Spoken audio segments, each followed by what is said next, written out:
যেসব নাকি কোনো বস্তুর প্রতি গুরুত্ব দেয়, কোনো একটা কাম করবো বলে যে বস্তুটার প্রতি মানুষের গুরুত্ব বেশি থাকে, দেখবেন সে বস্তুটার জন্য মানুষের যেইভাবেই হোক, যে কোনো প্রকারে হোক, সেই বস্তুটার জন্য মানুষে কি করবে, টাইম বার করবে, টাইম বার করে নেবে।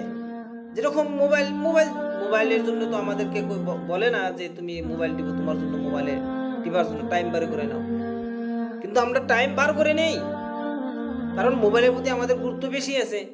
আমরা গার্লফ্রেন্ডের লগে কথা বলবো, তার জন্য আমরা টাইম বার করে নেই। আমরা বিজনেস আছে, বিজনেসের জন্য টাইম বার করতে পারি। আমার দোকান আছে, দোকানের জন্য টাইম বার করতে পারি। কিন্তু কোরআন শেখার জন্য আমাদের মাঝে টাইম নাই।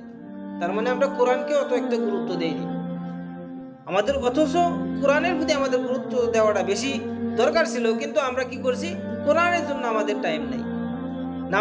নামাজ পড়তে হবে, নামাজের জন্য আমাদের মাঝখানে কি নাই, টাইম নেই। নামাজটা আমরা গুরুত্ব হিসেবে মানতে হয়েছে, গুরুত্ব হিসেবে নেওয়া উচিত ছিল।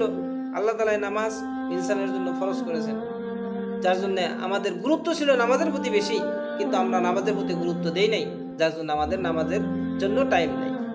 কোরআনের প্রতি গুরুত্ব দেওয়া দরকার ছিল, কিন্তু আমরা দেই নাই, যার জন্য আমাদের কোরআনের জন্য টাইম নেই।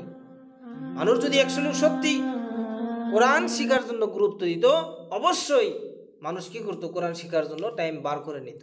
যেরকম আমরা মোবাইল টিপার জন্য টাইম বার করি, দোকানে যাওয়ার জন্য আমরা টাইম বার করে নেই, বিজনেসে যাওয়ার জন্য আমরা টাইম বার করি, নিজের মহাব্বতের বস্তুর লগে ঘোরাফেরা করার জন্য আমরা কি করি, টাইম বার করি। তা আমরা অবশ্যই কোরআনের জন্য টাইম বার করতাম যদি আমরা কোরআনের প্রতি গুরুত্ব দিতাম। আমরা অবশ্যই নামাজের জন্য টাইম বার করতাম যদি আমরা নামাজকে গুরুত্ব মনে দিতাম।